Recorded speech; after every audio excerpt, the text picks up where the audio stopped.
I was so excited for my date with Brad. We had been chatting online for a few weeks, and he seemed absolutely perfect, handsome, charming, and attentive. His profile picture showed sparkling blue eyes and a warm, friendly smile.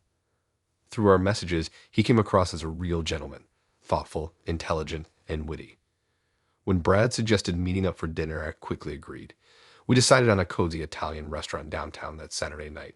I spent extra time getting ready, carefully picking out a flattering outfit and styling my hair just right.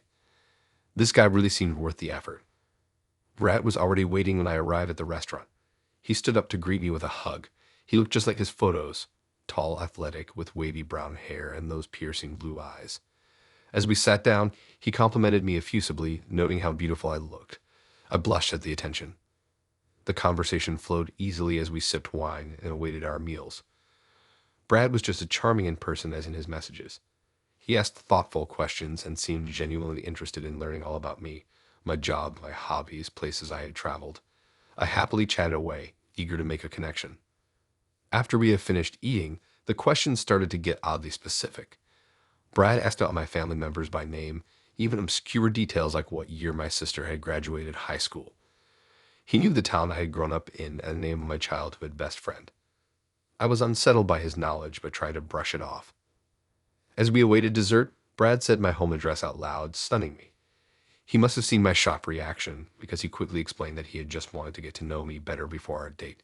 He offered apologies, saying he had only meant to learn more about me, not come across as creepy. I nodded slowly, feeling increasingly uncomfortable, but not wanting to cause a scene. There was still a nagging pit in my stomach. How could he know so much private information about me and my loved ones? Brad continued conversing lightly about normal topics like movies and travel. I decided maybe I was overthinking things. After all, we had met on a dating site. Wasn't it normal he would want to learn more about me before our first date? I tried to ignore my doubts and enjoy the rest of the evening. After dinner, Brad walked me to my car. He suggested meeting up again soon, but I remained noncommittal. As I drove home, the uneasy feelings flooded back. Once I was home, I jumped on my laptop to do some searching of my own. What I found made my blood turn cold. Brad had a very minor digital footprint, but I was able to dig up his full name. That opened the door to all kinds of disturbing discoveries. He had been arrested a few years back for stalking and threatening an ex-girlfriend. I also found reports of restraining orders from other women. My mind flashed back to all Brad's specific personal questions during dinner. How did he know the layout of my childhood home and my sister's graduation year? I realized he must have been cyberstalking me for weeks, scouring social media and public records to learn everything he could about me and my loved ones. I felt violated, realizing I had shared a seemingly innocent first date with a predator. I immediately blocked Brad on all platforms we had connected on. Thankfully, he didn't know where I worked or had my phone number, but I remained shaken knowing someone I trusted had deliberately manipulated me. I vowed to be much more cautious about what I shared with online matches in the future. From now on, I would make sure to do my own thorough background checks before ever progressing to an in-person date. I considered filing a police report, but without evidence of a direct threat, I wasn't sure it would do any good. Over the next few weeks, I found myself double-checking the locks at night and glancing over my shoulder when I left work. I kept expecting Brad to show up again, even though I had cut off contact.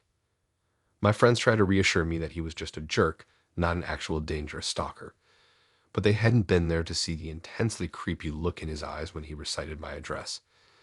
There had been a chilling glint that hinted at menace lurking under his polished surface. I decided to be proactive about protecting myself instead of sitting around waiting for him to make a move.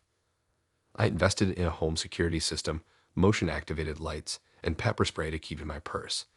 I made sure no new personal details were available online or on social media. Gradually, after months with no sign of Brad, I began to relax. The initial shock and violation faded, though I remained warier about sharing private details with anyone new. I still vetted potential dates thoroughly before meeting them, checking criminal records and social feeds. My night with Brad had been a terrifying wake-up call about all the ways strangers can invade your privacy in today's digital age. I was just grateful I had escaped our first date unharmed. It served as a lesson about trusting too easily or ignoring red flags. While most people online are perfectly normal, there are predators looking to manipulate and harm unsuspecting targets. I learned to listen to my instincts no matter how flawless a match seemed at first. As a woman, it was crucial to keep my guard up until someone proved trustworthy through their actions, not just their charming words. While I remained open to finding love, I was no longer naive. My experience with Brad taught me that darkness can be concealed behind the most appealing facades. From now on, I would make sure to protect myself both online and in real life. Safety and caution needed to come first, even in pursuit of romance. With the right precautions, I could still keep my heart open while identifying and avoiding predators. I was grateful the night had ended with nothing more than emotional trauma and a valuable warning. It could have been so much worse.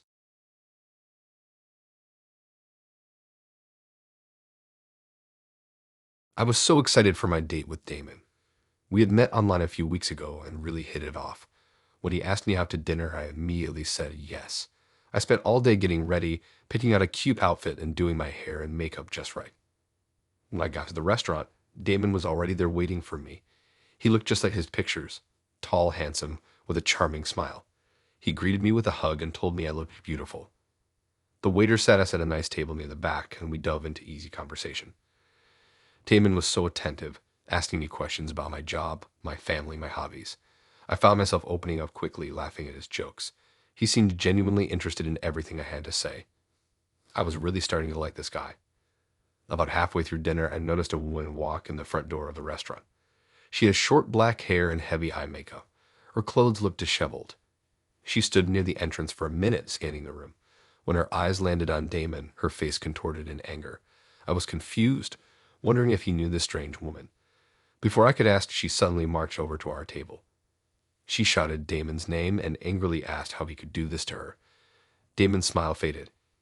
He put down his fork and sighed, telling her they weren't together anymore and asking what she was doing here. The woman, apparently Damon's ex Lisa, ignored him and glared at me, calling me the new whore he was seeing.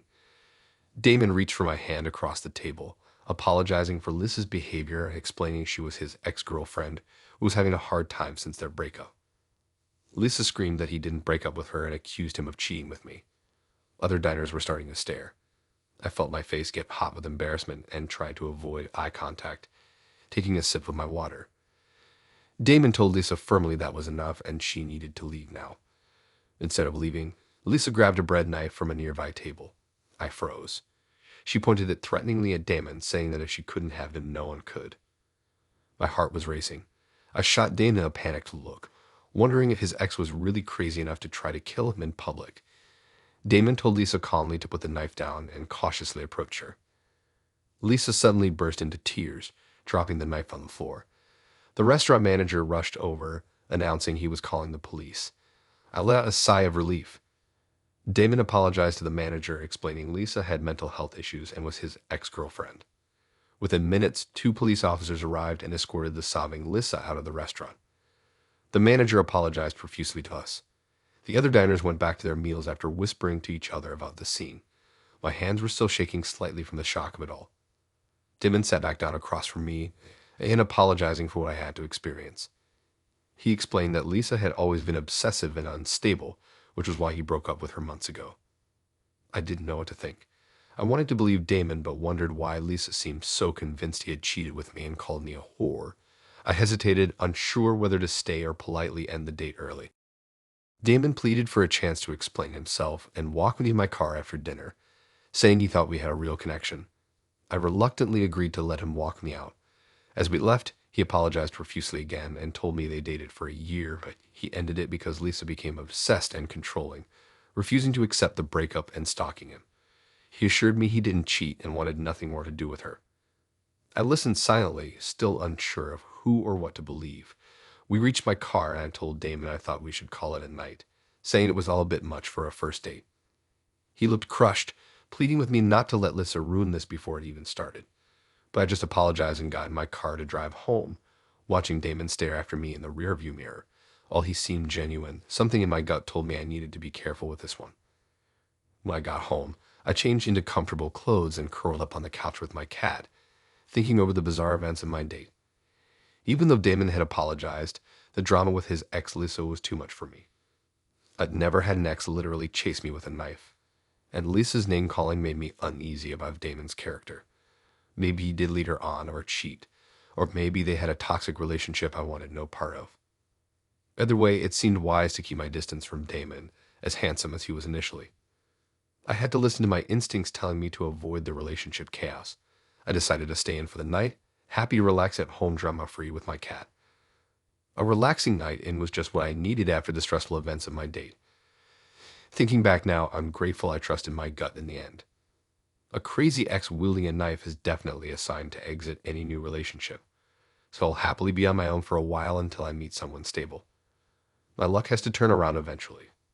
For tonight, it's just me, my cat, and cheesy movies. After the eventful evening I had, staying in sounds perfect.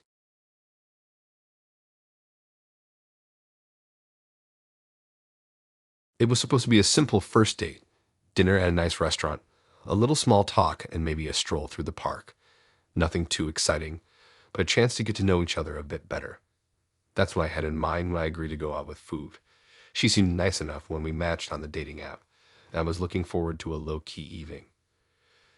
Things took a dark turn, however, when Food suggested we go somewhere special after dinner. She had this glint in her eye that made me a little uneasy, but I didn't want to read too much into it. Maybe she just wanted to show me a nice view or a cool hangout spot. Against my better judgment, I agreed. Fubu drove us out of the city, down winding back roads, until we reached an old, dilapidated building. It looked like it had been abandoned for years. The windows were boarded up, weeds grew through the cracked pavement, and an eerie silence hung in the air. I felt a knot of dread forming in the pit of my stomach. Fubu's smile faded when I hesitantly suggested the building looked creepy. She looked at me with a piercing intensity and insisted this place was beautiful and special. I wasn't comfortable being there and suggested we head back to the city, but she grabbed my arm forcefully. Her eyes were wild, and I could see madness lurking behind them. Alarm bells were going off in my head, but I slowly nodded, not wanting to provoke her. She led me inside the dilapidated building, her excitement palpable. The air inside was thick and oppressive. The floorboards creaked under our feet, and the shadows pressed in around us. Foam seemed to vibrate with energy, her gaze darting around. I tried to keep calm, suggesting again that we should leave. She whirled around, her eyes wild. I took a step back as she moved towards me, her movements feral and unpredictable. I needed to escape, but found my path blocked by a tall, imposing figure emerging from the shadows.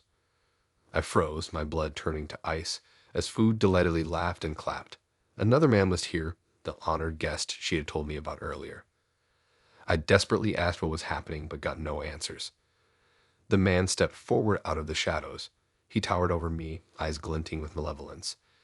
In a chilling voice, he told me they had been expecting me. Panic surged through me. I turned to run, but found myself trapped. Food and the man closed in with sinister intent. I knew then this was no ordinary date, and they had something far more sinister planned for me. I braced myself as they moved in, frantically trying to find the strength to fight back and escape this nightmare. I knew this night would haunt me forever. With nowhere left to run, I backed against the crumbling wall in a feeble attempt to keep them away. But it was useless to struggle. No one would hear me scream this far from the city. Mustering my strength, I shoved Foog away and burst outside into the cold night air. I ran and didn't look back until I reached the welcoming lights of the city. As I caught my breath, the full weight of the nightmare hit me. I would never look at online dating the same way again. This was supposed to be a simple first date, a chance to connect. But sometimes monsters wear friendly faces. They lure you in only to reveal their true nature when you are vulnerable. I had faced the darkness and somehow escaped alive. By some miracle, I had made it out, but the horror would haunt me forever. As I finally reached the safety of my apartment, I collapsed onto the couch, my whole body shaking. I couldn't believe I had narrowly escaped whatever sinister fate Food and that ominous man had planned for me. My hands trembled as I poured myself a glass of whiskey, trying to calm my rattled nerves. I replayed the night over and over in my mind, wondering how I could have been so foolish to go along with Foob's suggestion. The signs had been there from the start that something was off about her. If only I had listened to my intuition. But she had seemed so friendly and charming when we first connected online. We had bantered playfully over messages, and she seemed genuinely interested in getting to know me better. Never in my wildest dreams could I have imagined she was luring me into a sadistic trap. I shuddered remembering the wild look in her eyes when we arrived at that decrepit building miles from anywhere. She had become a different person, consumed by manic energy. And that terrifying man who emerged from the shadows, who was he? What twisted game were they playing? As I sat alone with only the light from the TV flickering across the dark room, the full force of the evil I had encountered washed over me. They were monsters hiding behind masks of sanity, plotting something unspeakable. By some miracle, I had escaped before finding out what horrors they had in store for me. Over the next few days, I withdrew from the world, wary of trusting anyone. I ignored messages on the dating app, canceled plans with friends, and only went out when necessary. I knew Foog and her sinister partner were still out there, seeking fresh victims. When I did finally venture out again, I found myself constantly looking over my shoulder, half expecting to see those wild eyes or towering figure following me. I realized I would never feel fully safe again after staring into the abyss on that ill-fated first date. Weeks later, the nightmares finally started to subside, and I regained some sense of normalcy. But I could not bring myself to date again for a long time. The risk of encountering another monster behind a friendly facade was too great. Eventually, I found the courage to dip my toes back into dating. I was far more cautious this time, keeping first meetings to crowded places and not easily lured to secluded spots. After staring evil in the face, I could not ignore the dark impulses that can lurk behind even the most harmless facade. Monsters walk among us, wearing the masks of friends, lovers, and those seeking connection. I had learned that lesson the hard way, but at least I had lived to tell the tale.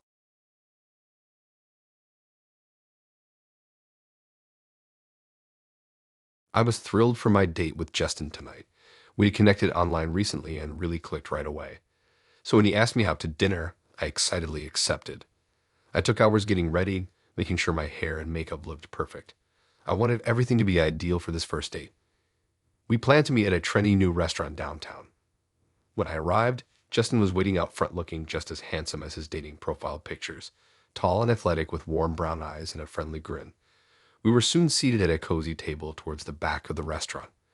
When the waiter came by, Justin suggested we order a bottle of wine to share. I happily agreed, pleased at how smoothly everything was going so far. He was very engaged in our discussion, leaning in closely and gazing at me intently as I spoke. I started to think this date was going perfectly. But about 15 minutes later, something strange came over me. The room seemed to tilt and blur at the edges of my vision. I blinked hard several times trying to clear the haziness from my eyes. A wave of dizziness washed over me, much stronger than I would have expected simply from the wine. I knew then that something was very off here.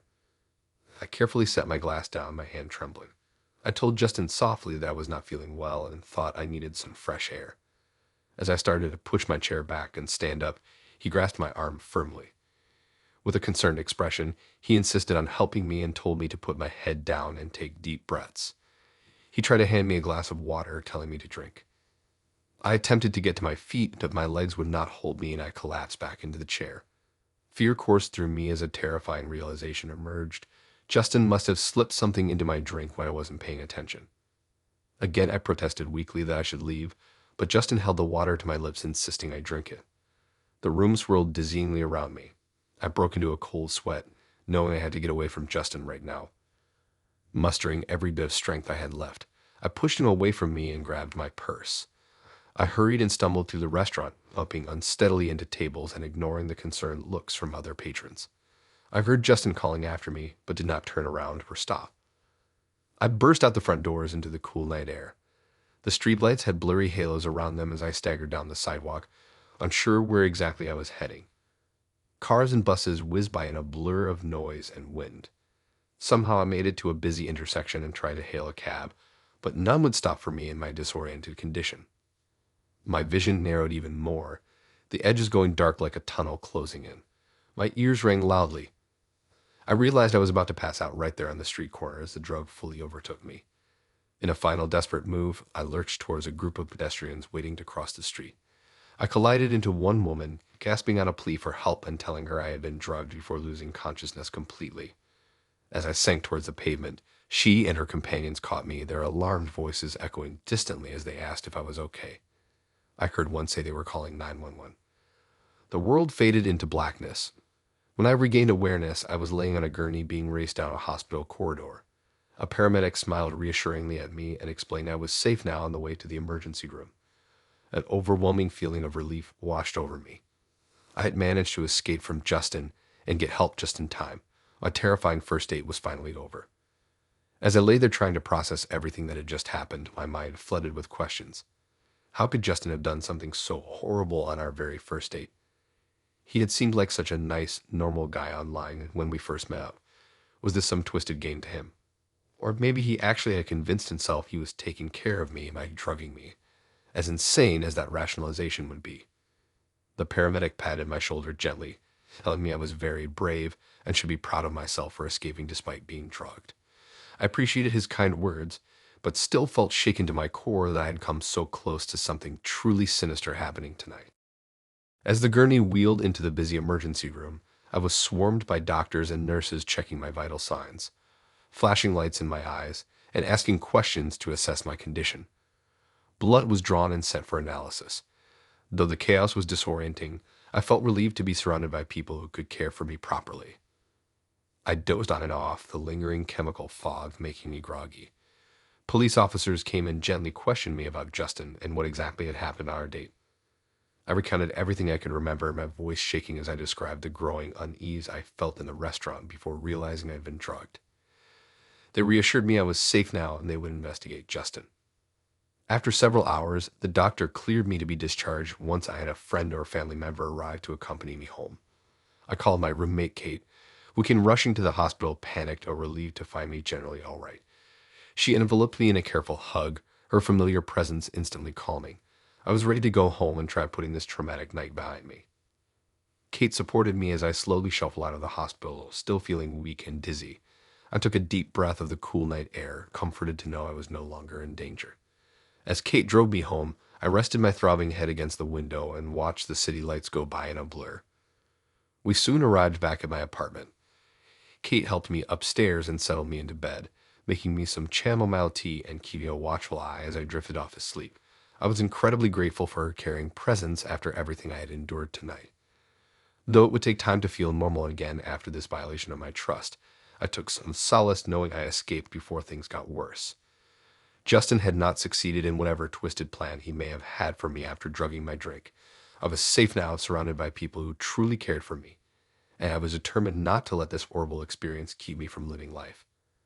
For now, rest and recovery were what I needed most.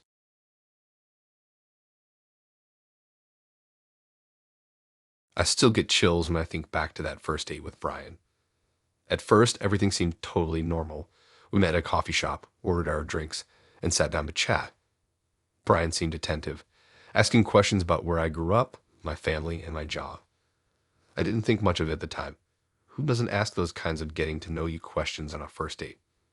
But then things started to get weird. When I took a sip of my coffee, Brian mirrored me, picking up his cup at the exact same moment. I shifted in my seat, and Brian shifted too, in the exact same way. I laughed nervously and tucked my hair behind my ear. Brian did the same. His eyes were locked on me, watching my every gesture and movement. I tried to ignore the awkward mimicking and change the subject to recent movies. As I gave my take on the latest Marvel flick, Brian nodded along, using the same phrases I had used when describing the plot and characters. I raised my eyebrows in surprise, and Brian quickly raised his eyebrows too. At this point, my internal alarm bells were ringing, but I tried not to let on how unsettled I felt. I suggested we get the check and head out for a walk. Brian agreed immediately, using the same eager tone I had used. As we strolled through the nearby park, the mimicking continued. When I looked left at a passing dog, Brian looked left. When I exhaled and stretched my arms overhead, Brian did the exact same movement a moment later. I scratched my head and Brian scratched his. I was starting to feel like I was on a date with my own reflection. Trying to end the date as quickly as possible, I steered us back towards the coffee shop. That's when Brian started in on the personal details. He referenced my hometown as if he had lived there himself, mentioning teachers from my high school and shops from my childhood neighborhood. How could Brian possibly know all of these things about me? I certainly hadn't shared many personal details earlier in the conversation.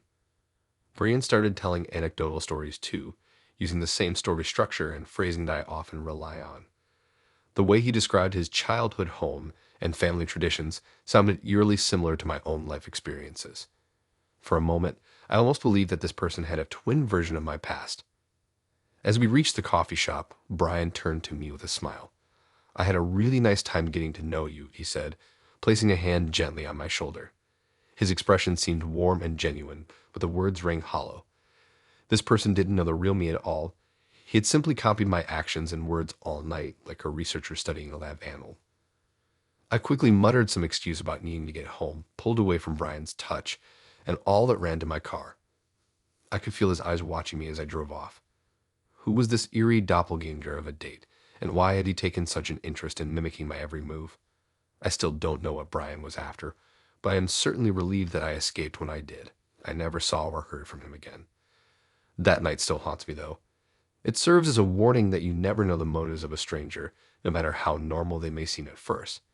Ever since, I am much more guarded when meeting someone new. Going on a first date requires a certain amount of vulnerability, but I'm much more alert for any red flags now. I pay attention if they seem to echo my words and actions, or if they reference details about my life that I never shared. Most of all, I listen to my instincts. If something feels off, I don't hesitate to end the date early. My encounter with Brian taught me to stay aware and trust my gut when interacting with new people. I'm just thankful I got out of that coffee shop unharmed. Looking back, I can see some of the early warning signs that Brian was not just an average date. The intense eye contact and focus on my every movement should have tipped me off from the start that something was not right. Most people don't stay that closely at someone they just met, even if they're trying to be polite and attentive. The subtle echoes of my speech patterns and body language also raised some red flags in retrospect.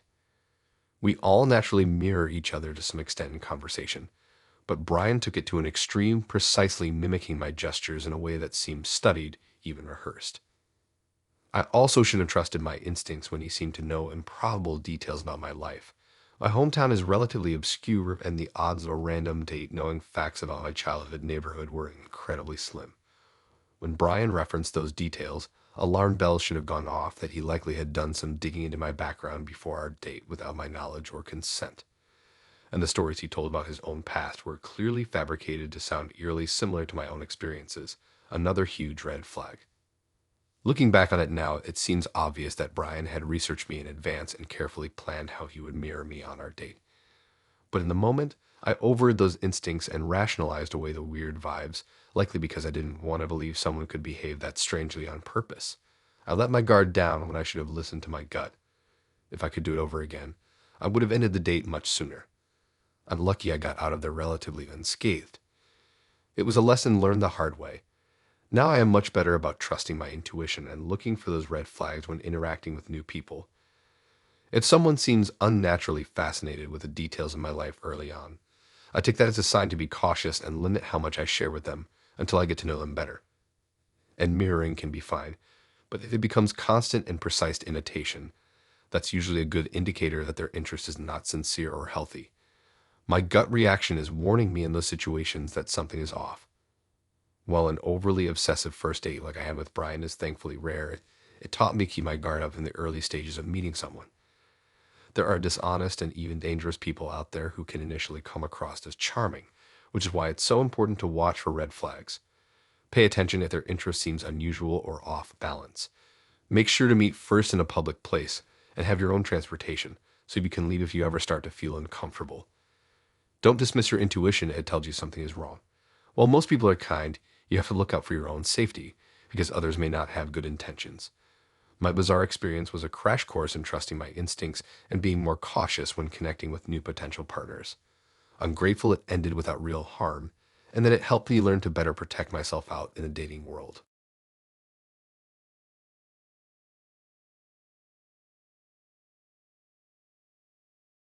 I should have known something was off from the moment he picked me up for our first date. He seemed a bit too eager, a bit too familiar, like he already knew me inside and out. But I tried to brush off those initial uneasy feelings, telling myself I was just being paranoid. When he pulled up to my apartment, I noticed he was holding a small, neatly wrapped package in his hand. As I got into the car, he handed it to me with a sheepish grin. I eyed the gift curiously, my fingers tracing the delicate wrapping. This seemed way too personal for a first date. "Go on, open it," he urged, his eyes practically sparkling with anticipation. Carefully, I peeled back the paper, my heart suddenly pounding in my chest. Inside the box was a lock of hair, long, dark, and silky. the exact same color as my own. I stared at it in stunned silence, my mind racing. Where on earth had he gotten this? Do you like it? He asked, seemingly oblivious to my growing panic. I thought it would be a nice little memento, to remember our first date. I swallowed hard, trying to stay calm. I had to get out of this car, away from this deranged man, as soon as possible.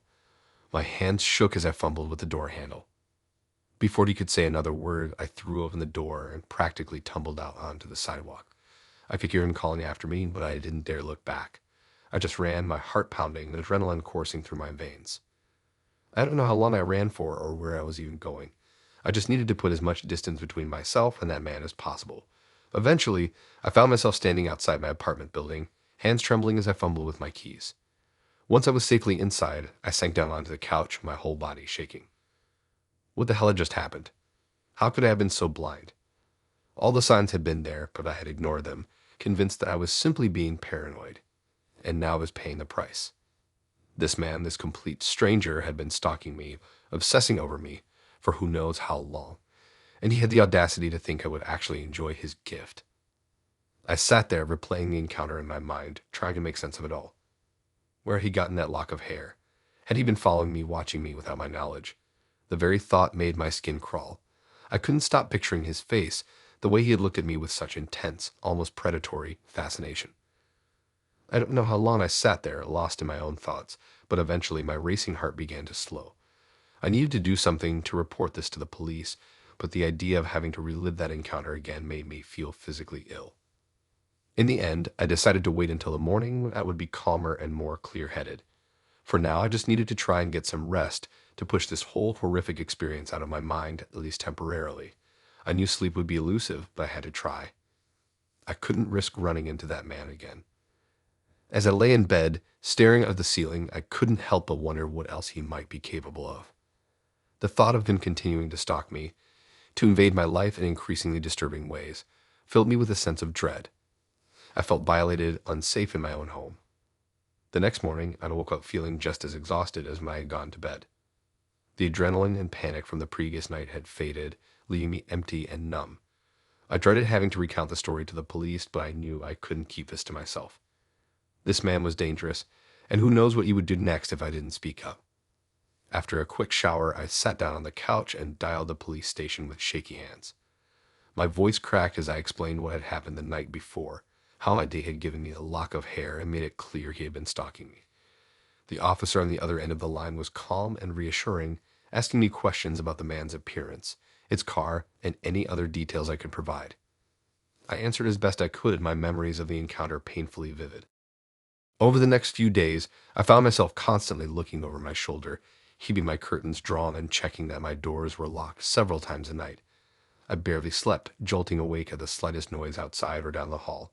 My friend tried her best to comfort me, but she didn't understand the depth of my fear, the creeping sense that this man could be lurking anywhere, watching and waiting. A week after my report, the detective called with an update.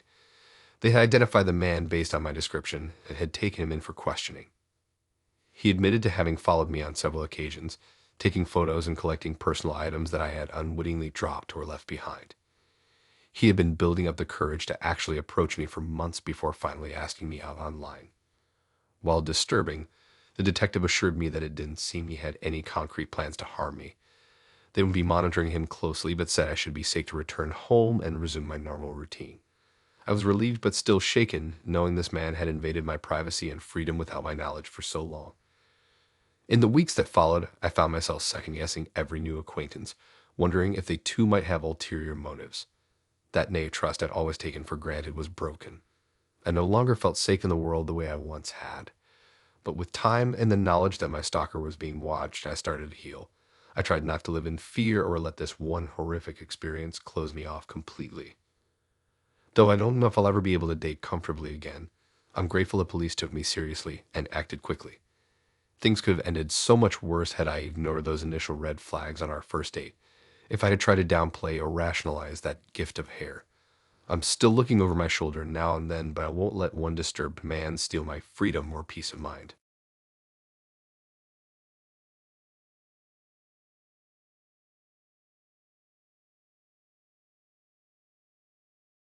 It started out like any other first date. I had matched with Sarah on a dating app, and we decided to meet up for drinks at a cozy little bar downtown. When I arrived, she was already there, sitting at a table near the back, sipping a glass of red wine. She looked gorgeous with her dark hair and captivating green eyes. As I approached the table, she looked up and flashed me a warm smile. "Hey, I'm so glad you could make it." We spent the next couple of hours chatting and getting to know each other. Sarah was charming, intelligent, and had a great sense of humor.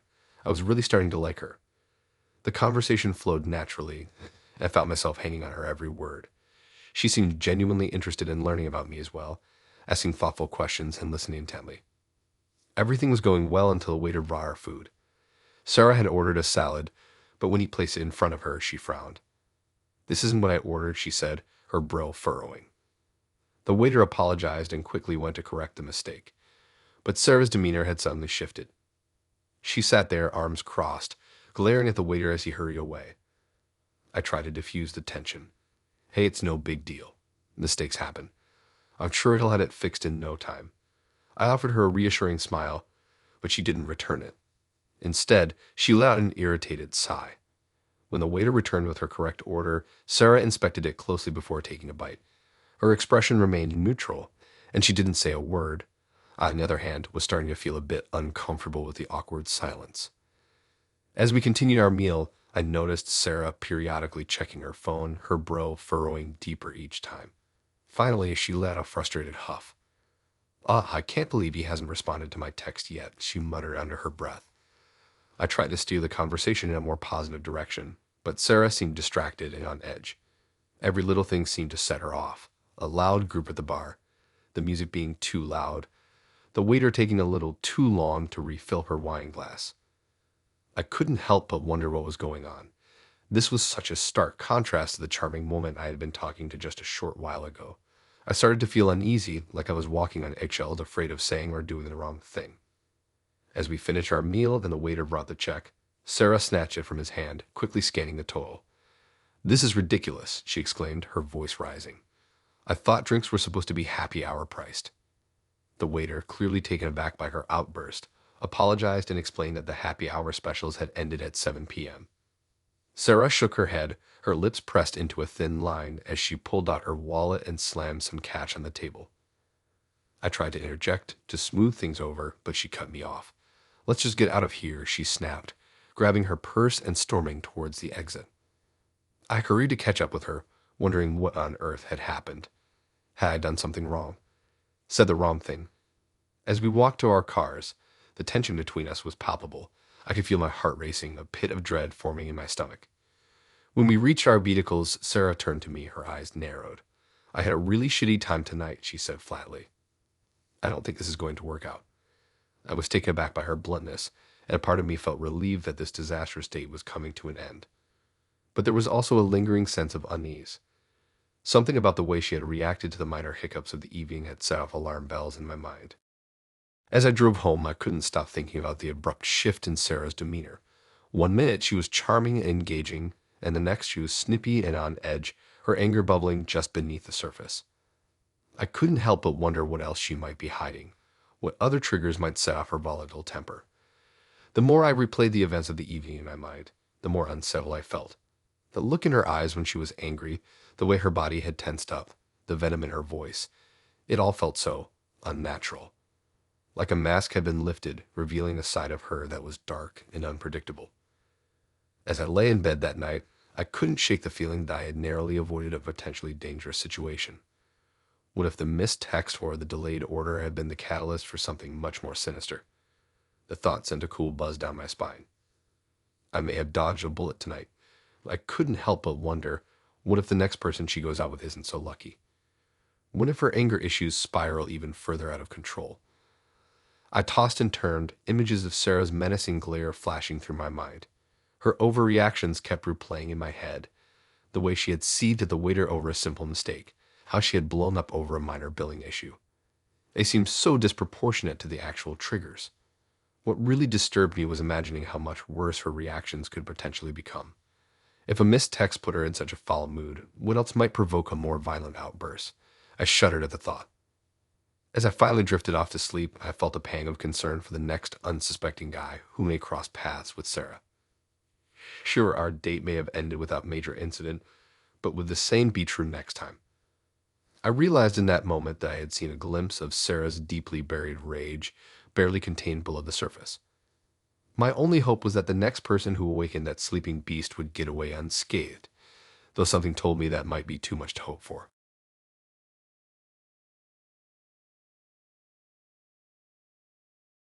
I was so excited for my date with Chris. We had met a few weeks ago at a friend's party and really hit it off. When he asked me out, I was thrilled. We decided to meet at a nice restaurant downtown for dinner. I spent extra time getting ready, wanting to look perfect. I arrived at the restaurant right on time, and the hostess led me to the table where Chris was already waiting. He stood up when he saw me, smiling, and I could tell he had made an effort to look nice too. We hugged briefly and then sat down. The conversation flowed easily. Chris was just as charming and funny as he had been the night we met. We talked about our jobs, our hobbies, favorite books, and movies. I was really enjoying myself. I couldn't believe I had met someone so great. About halfway through dinner, Chris asked the waiter to refill our waters. When the waiter returned, Chris looked at him and said, "Thank you, Steve." I froze. Steve. Who was Steve? The waiter didn't correct him, so it clearly wasn't his name. Chris didn't even seem to realize he had used the wrong name. He just went right back to our conversation. But I couldn't focus. Why had he called the waiter Steve? Was it just a slip of the tongue? Or was Steve someone from his past, maybe an ex-boyfriend? As we continued talking over dessert, I kept replaying the incident in my head. I debated asking Chris about it, but didn't want to make him uncomfortable. We finished up dinner and Chris walked me in my car. He said he had a great time and would love to see me again. I said I did too, keeping things light. As I drove home, though, I felt rattled. I really liked Chris, but the name mix-up bothered me. Over the next few days, I couldn't stop thinking about it. I decided to do some social media snooping to see if I could find anyone in Chris' life named Steve. His Facebook and Instagram didn't turn up anything suspicious. No photos of the Steve or posts that mentioned the name. Maybe I was overthinking this. Chris texted me a few days later asking if I wanted to go out again on Friday. I really wanted to see him, so I agreed. We planned to grab drinks at a cool bar downtown. I convinced myself that the name slip had been nothing and looked forward to seeing Chris again. We met at the bar and grabbed seats. Chris told me about his week while we waited for our drinks. Just like our first date, the conversation was easy. I started to relax and think I had worried for nothing. About an hour in, Chris' phone buzzed with a text. He picked it up from the table, glanced at the screen, and said, "Sorry, I need to take this." "It's my roommate, Steve." My heart dropped into my stomach. Steve. There it was again. Chris typed out a quick reply to the text while I sat in stunned silence. Who was Steve, and why hadn't Chris mentioned his roommate before? And why did he look so uncomfortable when he saw the text from Steve? I knew it was probably nothing, but I couldn't shake the uneasy feeling. We finished up our drinks, but the mood felt different. The easy flow of our conversation had been disrupted. Chris seemed distracted, constantly checking his phone. I started racking my brain trying to remember if he had mentioned a roommate before. I was pretty sure he hadn't. Chris asked if I wanted to grab dinner, but I made up an excuse about having plans early the next morning. The truth was, I just wanted to go home and process this new information. We said goodnight outside the bar, and Chris promised to call me soon to set up another date. On the drive home, I debated whether I should just ask Chris directly who Steve was, but I didn't want to come across as accusatory or insecure this early in our relationship. Still, I couldn't ignore the signal my gut was sending me. The way Chris tensed up when Steve was mentioned felt like more than just forgetfulness or coincidence. Over the next week, I pulled back from communicating with Chris. I needed time to think. My mind kept running through possibilities about who this mystery Steve could be. An ex-boyfriend. Some guy Chris had dated while we were talking. A one-night stand. None of the options were good. Eventually, Chris texted asking if everything was okay since he hadn't heard from me. I decided I needed to be honest about my discomfort. I told him nicely that the 2 times he accidentally called someone else Steve had bothered me. I said I understood mistakes happen, but asked if he could explain who Steve was so I could stop overanalyzing. Chris immediately called me apologetic. He swore Steve was just his new roommate and there was nothing else going on. He said he felt horrible he had caused me stress and hoped we could move forward. I wanted to believe him, but my instincts were still screaming at me to be cautious. I told Chris I needed more time. Over the following weeks, I thought constantly about whether to give Chris another chance. Our first 2 dates had been so amazing and we really seemed to connect. but I couldn't shake the feeling that there was more to the story with Steve. Eventually, I decided I needed to follow my gut. I told Chris nicely that I didn't think we were a match and wished him well. Letting go was difficult, but I knew it was the right call. I was proud of myself for recognizing those early red flags and not ignoring them, even though the signs were subtle. I know now that trusting my intuition saved me from walking into a relationship with way more baggage than I want to carry. Thanks for listening in. If you like these stories and want to hear more, then please subscribe and like and support this new channel. We have more stories for you to listen to.